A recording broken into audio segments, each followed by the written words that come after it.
Hey guys, welcome to Spite Plays. Today we're going to be making a cEDH tier list. This list is going to be comprised of around 70 decks, mainly from the cEDH database. The video is going to be split up into around 3 to 4 parts, as it took us around 3 hours to film. If you guys like Magic and Eternal formats as much as us, make sure to like, comment, and subscribe. We really appreciate it and love to get your feedback. If you feel we left out a deck you really enjoy, or have other comments on the format as a whole, let us know down below. Thanks for checking out the channel, and without further ado, let's get into the tier list. So I'm Jesse. I've been playing Magic for like 3 years, and I'd say my favorite deck right now is Godo, Bandit Warlord. I enjoy monocolored decks. I play Kaalia as my other deck, so we'll be doing that. Cool. Well, my name's John. And I think I've been playing Magic since Ixalan now. Not super long, but a fair amount of time. And I've been playing cEDH for about 2.5 years. And I'd have to say that my favorite deck is definitely Crick. I really enjoy playing that deck. Yeah. Hey everybody, I'm Alex. I've been playing Magic since Hour of Devastation and cEDH since probably mid-2018, something like that, I'd say, is when we kind of crossed the threshold from casual to competitive. I don't necessarily think I have a deck that I'm like super attuned to, but there's like kind of a cluster of decks that I've really enjoyed with Grixis, so I enjoy a lot of Jaleva, Inala. There's like a kind of weird deck that I used to really enjoy. That'd be Grenzo. Can't beat Grenzo. I remember Grenzo. I love that deck. It was so funny. Grenzo is super strange. A great deck. It is a very strange Doomsday deck. So yeah, we made a tier list. So you guys will be able to access this tier list. I'll post it in the description. But basically the rankings we have here, SS, this is going to be like what we think is the top decks right now. Yeah, S is going to be decks that are like able to compete with that. It kind of like gets mixed in the middle, but this is how we'll be like balancing them out, I guess. S and SS are definitely going to be like the tier 1 decks. A, B, maybe like tier 2, D, C, tier 3, and then there's high powered casual we have here, and that's kind of reserved. Yeah, that's kind of reserved for those just decks that don't really make the cut, but we can see like yeah, there are decks that maybe were cEDH, but like in the past, but probably were never great and are probably just really don't work within the current interaction that is played in cEDH. Right. Better left in the past, maybe. Right. Yeah. I'll scroll over the decks here just so you guys can see the decks that we're going over. Make a little disclaimer though first. Honestly, you can pretty much most of the decks I would say that we're going to be listing here, no matter, I would say probably not the ones on the bottom, but I would say probably C tier and up are all going to be playable decks. Right. We're probably going to be talking a lot of trash on some of these decks, but honestly, in cEDH, stuff can happen. Right. So like even decks that aren't great can win sometimes. I'd say also the number of decks that we're going over really necessitates breaking up into so many tiers. So normally I would kind of like to say, you know, maybe S tier is like the best of the best, and maybe we would have like an A+ tier, but it's easier to categorize this way, and I think it suits us just fine for this purpose. Right, and there are decks that do good against other decks. It's like Modern, where like there's so many decks, and you can build like weird, janky things, and it'll work. So don't take this as like, wow, they crapped on my deck. Oh, you can't play this deck. Yeah. Right, you can always. We're not saying you can't get wins with Duretti. Just know what you're walking into. Exactly. And the exactly. environment, you want the environment to be nice for it, because like every deck succeeds better in different environments. Yeah. We're just playing. We're going to be placing things based on what we generally believe other people are playing. So right. What is it with these decks too? What is it, the tier list? It's kind of It's subjective, basically. Yeah. So Yeah. we'll get into it.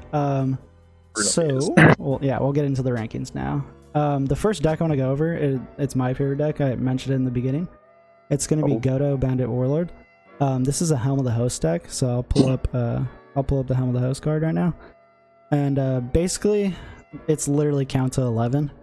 Yeah, and these guys know I play with them all the time. It has probably the most consistent turn 1 win in cEDH with Treasonous Ogre, which is another card I'll pull up. That can be frightening. Reason for this being you just need a turbo out Treasonous Ogre as opposed to needing a more intricate combination of cards. It's just the one card and the mana to cast it. Wouldn't say it's the fastest deck, but it does have the most consistent turn 1 wins of any deck. Yeah. So Treasonous Ogre, it's pay 3 life, add 1 red. So if you get that out turn 1, you pay 33 life, you cast Godo and you attach Helm, and you just win. Especially turn 1, it's very good. We like to call it the force check.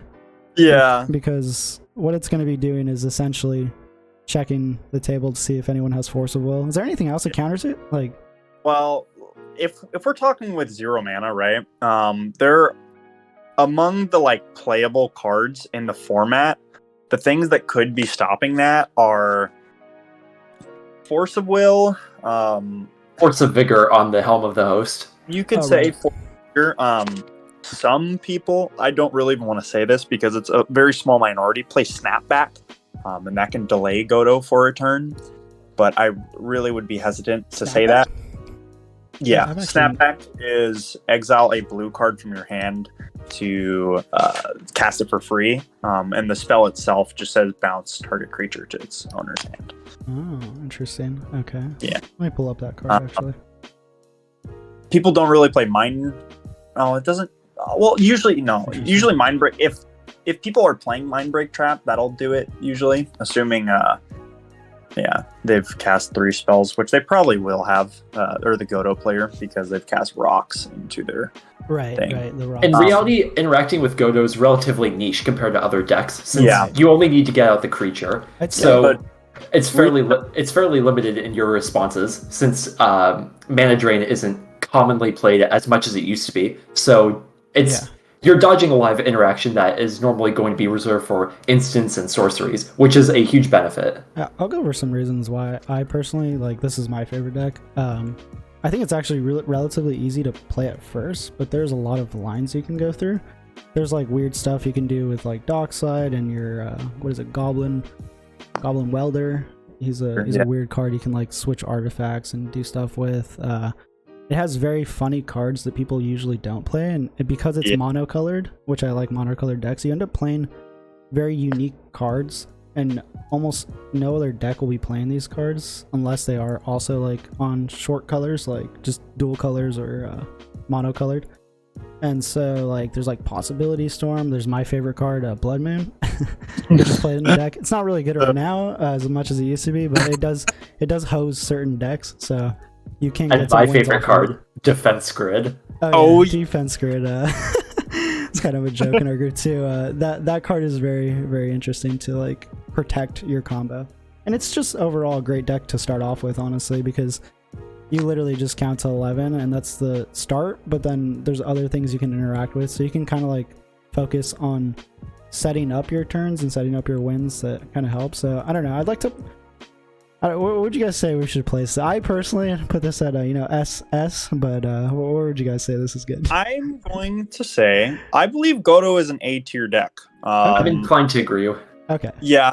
I think Godo dodges a lot of relevant interaction, but it doesn't dodge a couple of key ones. However, Godo does have the capability, even though it's in mono red, you pretty much have the capability of dealing with almost all the hate pieces that actually hurt Godo, which is not unique to, or is unique to mono red decks. Because often something like I'll say Burgi, for example. Burgi decks just cannot deal with certain things. The couple of things that will hurt Godo as far as stacks pieces go are your Collector Oof Null Rod effects, which Godo can play artifact removal and creature removal when it needs to. Yeah. Based on how much it's definitely seen. creature removal. Yeah. And opposition agent can also hurt. Right. But again, that's a creature, and Godo is able to play a variety of creature removal. And so is able to pretty much deal with all the things that that inhibit it. No one's really on Torpor Orb right now. No. So that's another thing that's not really a problem. Watch out for Swing Growth. I would say the only thing that holds Godo back is that it just doesn't. I wouldn't really say that its linearness holds it back. I'd say it's both a blessing and a curse. The linearity of it. It makes it so that the deck is, in some ways, can be like very binary of, do I have the mana or do I not? If you can get the mana, then it's good, but it's also telegraphed, so people can try to hurt you by keeping you off of that mana. But at the end of the day, it helps with Godo that all you need is 11 mana, right? Eventually you can get there. If nobody else wins first, in the end, a lot of times Godo can get there. This is sort of a check at the end of the game, where if you're not going fast enough and you're not doing enough, then Godo's going to take it. Exactly. Yeah. It's very resilient, which is what I like. I think we could talk about Godo all day. I'll definitely do that. Maybe I'll do a deck tech or something.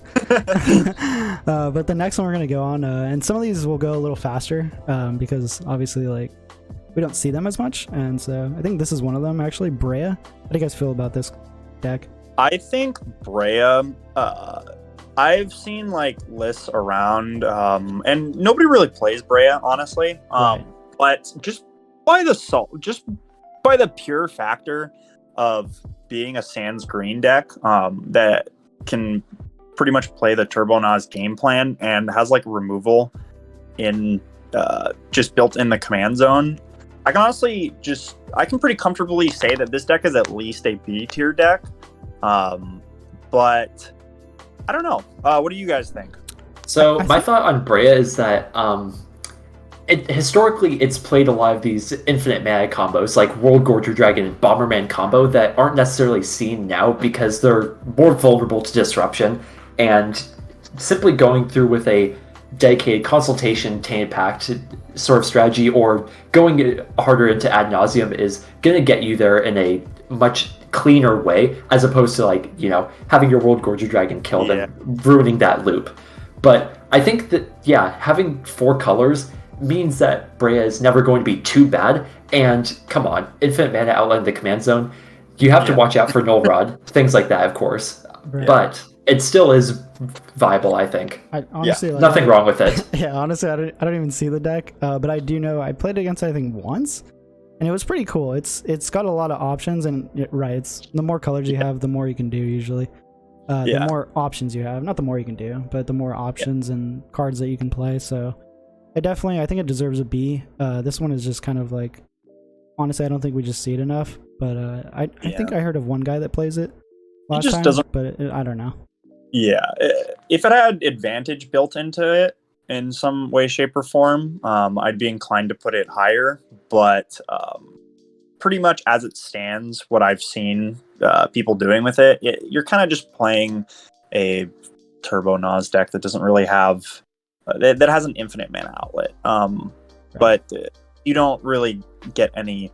You get very marginal advantage by playing the commander itself. Yeah. Is there any key cards to the deck, or is it just good stuff, pretty much, right? I think it's trended a little bit more towards the good stuff, and what people have kind of figured out through playtesting is the most effective for these colors, going in on an ad nauseum strategy. Right, the good stuff. In the past, you might have seen more of that variation. Yeah. Okay. I would say the only thing that's probably unique to it at this point is probably people still play Auriac Salvagers just because you want to be playing LED so you can do Underworld Breach stuff. And that's probably the only unique thing that the deck still does. Assuming we're not counting, I guess, Razakat's variants that do play the Bomberman combo also. But, come on. Not many decks play that, so we'll give it that credit there. Right. Okay. So we'll go on to the next deck. We put that B, and then we're gonna go on to Jhoira. What do you guys think of Jhoira or Weatherlight Captain? This one's a little bit trickier. So Yeah. the issue I see with it is that you're going to have a tough time dealing with some of the problematic stacks pieces that you're facing. Typically, stacks decks, their number one priority is a rule of law effect. Priority number two is a null rod type effect. Well, both of these hurt Jhoira very badly, since so much of your deck is based around playing these artifacts that will cantrip. So it becomes kind of difficult, and you also are probably not as inclined to fit in as many bounce spells to deal with these. And outside of that, you're going to Chaos Warp a enchantment, I suppose. So it's kind of difficult. Yeah. Now, outside of these stack situations, I think the deck is totally fine and it'll run smoothly, but you just have to watch out for that. Yeah, that is a big thing in the meta right now. I'd say it's kind of like you're either, what is it, Nas or stacks, or you're kind of like in between, and Jhoira she's in between, and she's just not the fastest, and she's also just kind of gets hosed by stacks, which you just don't want to be in that spot right now. I think I'd put her in a C tier. Is that good with you guys? I would agree with that. I'm pretty comfortable to put her there as well. See, because she has her benefits. Obviously drawing cards is great, and she does that amazingly. And I think she has gotten better. With Breach coming out, you're able to do more cool stuff with her with Grinding Station and such. The deck actually it would have legs if the interaction of the format was a little bit different, if there was a little bit less rule of law and oof. Right. How Alex was saying. Okay. There you go. Third next. Yeah, so we're gonna be talking about Kaalia next. Kaalia's, I don't know. Kalia's a deck. I'll defer to John on this one, since he has more experience looking at it. Yeah, he's kind of experimented with Staxy variations and also more turbo variants. Kaalia is a deck that performs well when its pilot is good. When you're playing Turbona's Kaalia is what I would say is the best version of the deck. And I've seen it piloted to pretty good success. It has pretty much all the tools that is needed to deal with the various interaction of the format. Kaalia being able to cheat in win cons like Vilis and Razaketh can really just steal games. And while the deck is not playing the best cards in general, it has a pretty cohesive game plan. And I think that's why I would be inclined to say that Kaalia is a strong deck. I would be inclined to put Kaalia at A tier, honestly. Really? I'm actually surprised at that. And you said Vilis is a pretty big card in that deck, I'm guessing. Yeah. Does it also still play the the World Gorger? Or no, they don't off that. World Gorger Dragon is a little bit awkward. It's a little awkward. Yeah. Okay. Yeah. A tier, that sounds about right, because it does have many different ways you can go with the deck, and I like how it has stacks as well as it is able to go fast. Yeah, I'm more inclined to rate decks based on how they play when good players are playing them, and the decks are being played correctly, and I think that's where I put it. That makes sense. Okay, so we're gonna go on the next deck.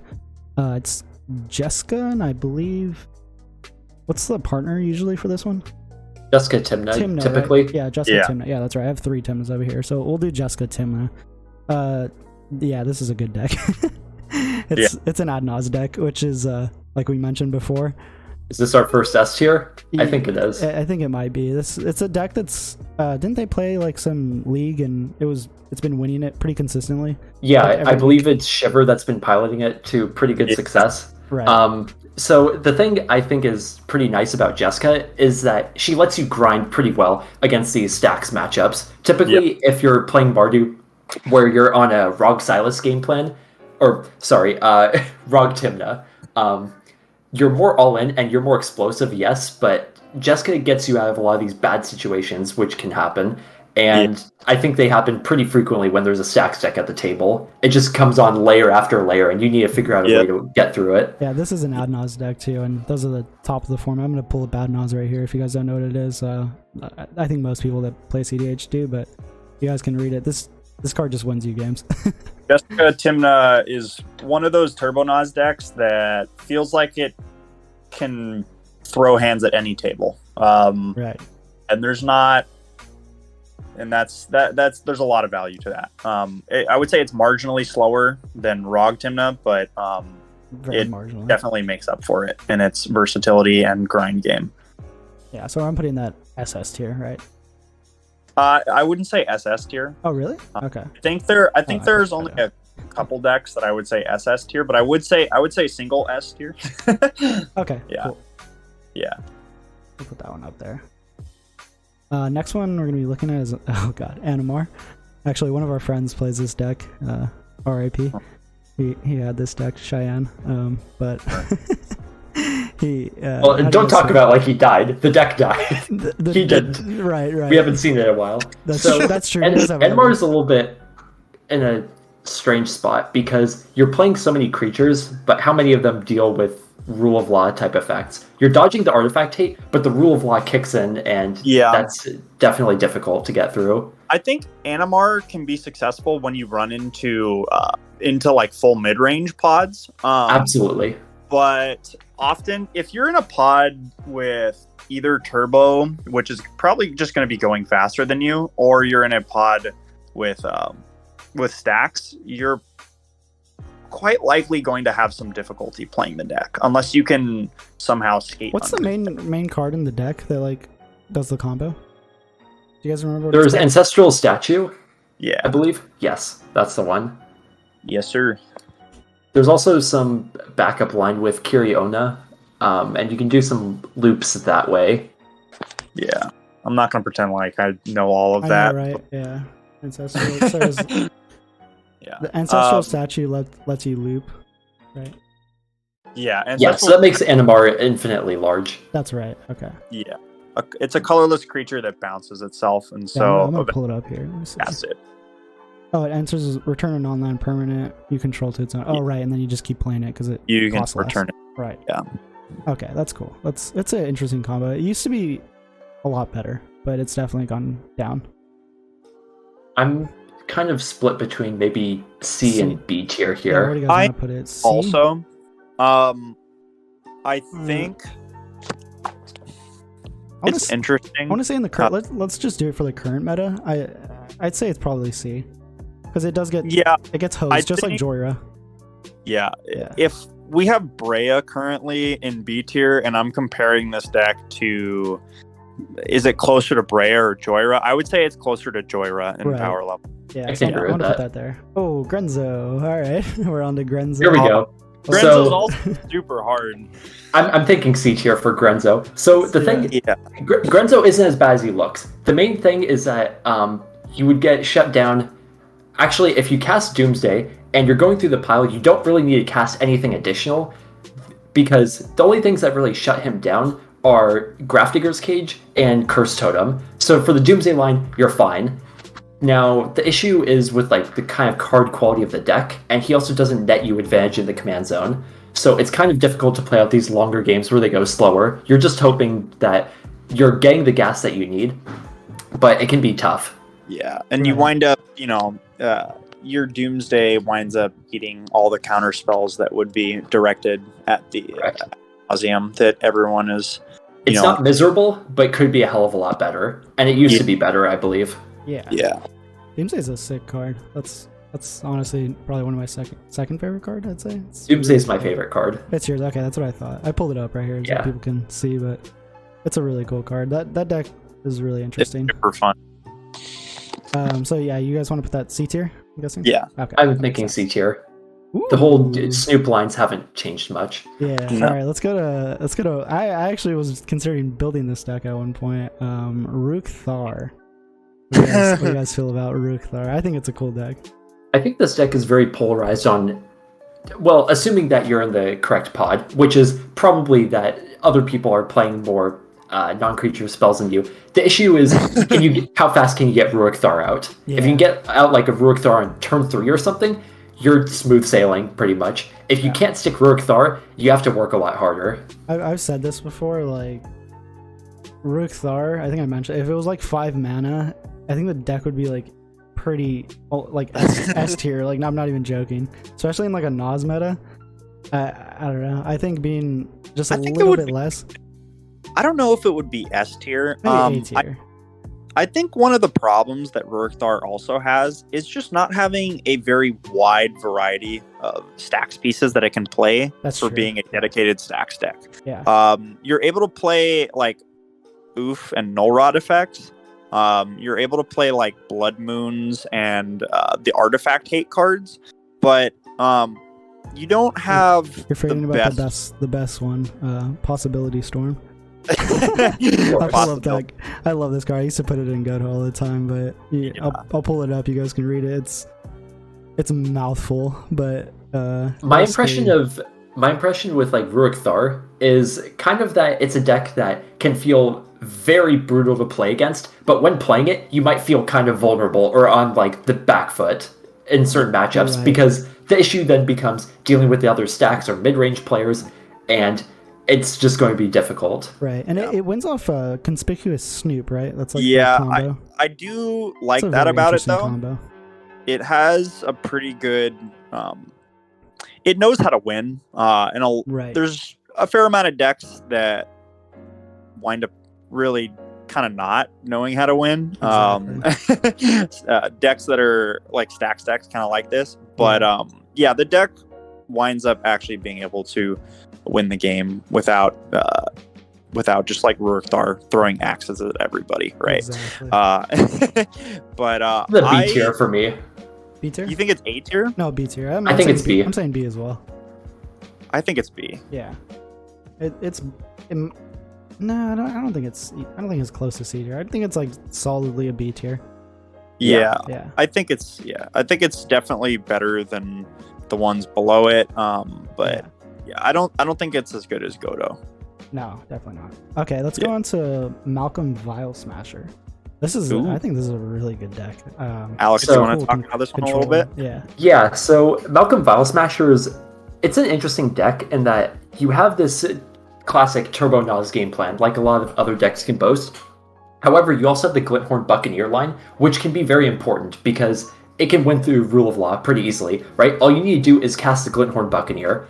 People are pretty light on creature counter magic, so it's going to be like a Force of Will or bust in a lot of cases, and that's the kind of an issue that you run into under Rule of Law, right? If you play a Ad Nauseam or something that's like too scary and then try to go from there, a lot of times people will use the dispels or whatever that they've been sitting on and point them directly at you. They can't really do that with Glinthorn Buccaneer. Yeah. Yeah, that makes sense. Yeah. Because does it auto win off of Glinthorn with Malcolm? It should, in most cases. Oh, okay. Just kind of go. Because as long as you have enough cards in your deck, you should be able to. Oh, I see. Now, a neat trick is that if you don't have enough mana to actually start the loop after casting him, what you can do is go to combat, attack with Malcolm and the Glinthorn Buccaneer. If you're hitting somebody, you make the treasures. You can sack the treasures because it's still combat. Combat doesn't end immediately after damage. I see. So you still have the opportunity to do that. This is like... This catches people off guard occasionally. It can be awkward to win with pretty much in the like sole case where one player has way more life than the rest of them, just because of how the combo works, where it makes treasures for each player that's dealt damage. So if you kill two players first, all of a sudden you're only netting 1 mana in a loop that needs 2. But it's something that comes up a very small portion of the time, and I don't know if it's relevant in evaluating where this deck should be placed. Oh, definitely not. What do you guys think? I'm thinking S tier as well. I'm inclined towards S tier. Yeah, I'd say it's on the low end of S tier, right? I would say so as well. I think so. Yeah, because it's a control-y deck, right? It's definitely on the control plan. No. It's fast. Oh, it's fast. Yeah. Oh, that's right, because Malcolm makes treasures. The only issue that I really have with the deck is that you can't net advantage because you don't have a Tymna in the command zone or anything like that. So Malcolm spits out of Low's Petal every turn, but that's not enough. Thank you for bringing that up. Yeah, I think that's the only problem with the deck. I think if the deck did spit out advantage, like if you were able to, if Vial Smasher was a card that was still and allowed you to play Grixis colors, but gave you like a relevant amount of advantage, this deck would probably be like top of S to like close to SS tier. Yeah. Yeah. Let's do Najeela next. I know this is John's favorite, or one of John's favorites. It was decks. yeah. Najeela was my first cEDH deck that I built. Najeela is it's extremely strong deck right now. It's always a strong deck. It's always been a strong deck, but I think it's in a pretty good spot right now. Najeela has classically been a card that seems to do very well when the Rule of Law comes out, because once the Rule of Law comes out, often the deck is able to kind of just play like a Delver deck in Legacy, where you're just protecting your one threat and then can kind of just like take over the game. And Najeela gets to do all of this while playing 5 colors, playing the best cards in Magic, and playing cards that give it advantage, and having multiple 1-card win cons in the with your command. Right, you got Duravi, you got Force of Nature, right? It's called Nature's Will. Oh, That's the one. Force of Nature. Oh, Force of Nature is that one weird like trample garbage card. If you need to go deep, I mean, I suppose there's always like Druid's Repository and that new 3 and a black creature that nets I feel like they're always treasures when you're attacking people. Oh yeah, Grim Hireling. That's the one. I feel like in Najeela, it is, to be fair though, if you're trying to fully build this deck, it's expensive. But it is a deck that if you're just like proxying up and stuff, which we do a lot, it's a deck that you can definitely get a lot of games in and learn a lot about cEDH, because it is 5 colors. Yep. And it's really fun to play. I've seen people play, and I actually did an NPC proxy order for myself and actually made the deck, because I think it's a great deck to give people to play. What are you guys saying for this? I think it takes a lot for Najeela to dip down in viability out of the upper echelons of the format. Yeah. Yeah. I would. It really has to be a like strange meta where everybody is playing a Thrasios deck and plays Thrasios on turn 2, something like that, because then you can never get your warriors. Yeah. Oh god, yeah. But yeah, I would say Najeela is probably one of the strongest decks in the meta right now, and I would definitely put it double S tier. I actually agree with that as well. Yeah, I think Najeela is in the double S tier. What do you say, Alex? I concur. Yeah. Yeah, it's definitely it's been around for a while. It's got a lot of things. This is a deck that I can just tell someone like, oh, like if you think of cEDH, this is one of the decks you think of for sure. Yeah. All right, let's do Jaleva, which is one of Alex's favorite decks as well. Yeah. So I was a kind of a long